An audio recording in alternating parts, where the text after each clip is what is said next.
আজকে আমি রিভিউ করব অ্যালেক্স বিএল সিরাপ। এই অ্যালেক্স বিএল সিরাপ কখন ব্যবহার করা হয়, কি কি কাজে ব্যবহার করা হয়, কত পরিমাণে ব্যবহার করতে হয়, আর এর সাইড ইফেক্ট কী হতে পারে সেই বিষয়ে আজকে আমি এই ভিডিওতে আলোচনা করব। তো ভিডিওটা সম্পূর্ণ না টেনে দেখে থাকুন। তো চলুন ভিডিও শুরু করা যাক। Alex BL syrup Glenmark pharmaceutical company বানিয়ে থাকে এবং এর দাম হচ্ছে 141 টাকা দিয়ে যে কোনো মেডিকেল অথবা অনলাইনে কিনতে পাওয়া যায়।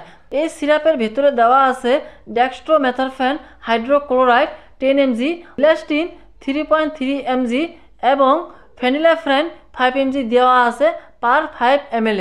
জেনে নেই এই সিরাপটা কী কী কাজে ব্যবহার করা হয়।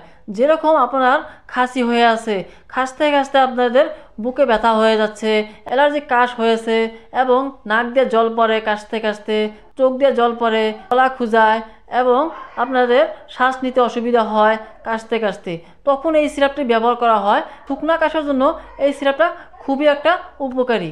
যখন আপনাদের ঠান্ডা লাগে, ঠান্ডা লাগার পরে অনেক কাশ হয়ে যায়, তখন এই সিরাপটা ব্যবহার করা হয়। তো জেনে নেই এই সিরাপটা কত পরিমাণে ব্যবহার করবেন।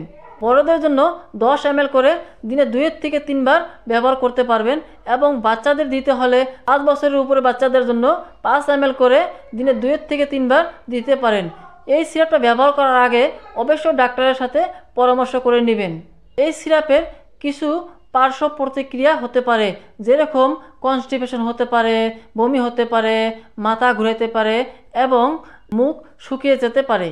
এই সিরাপটা বাচ্চাদের থেকে দূরে রাখবেন আর এই সিরাপটা বেশি দিন ব্যবহার করবেন না। তো বন্ধুরা, এই ছিল অ্যালেক্স বিএল সিরাপের রিভিউ। আপনাদের যদি ভিডিওটা ভালো লাগে থাকে অবশ্যই আপনাদের বন্ধুদের সাথে শেয়ার করবেন আর চ্যানেলটাকে যদি নতুন এসে থাকেন চ্যানেলটাকে সাবস্ক্রাইব করবেন। তো ভিডিওটা সম্পূর্ণ দেখার জন্য আপনাদের অনেক ধন্যবাদ।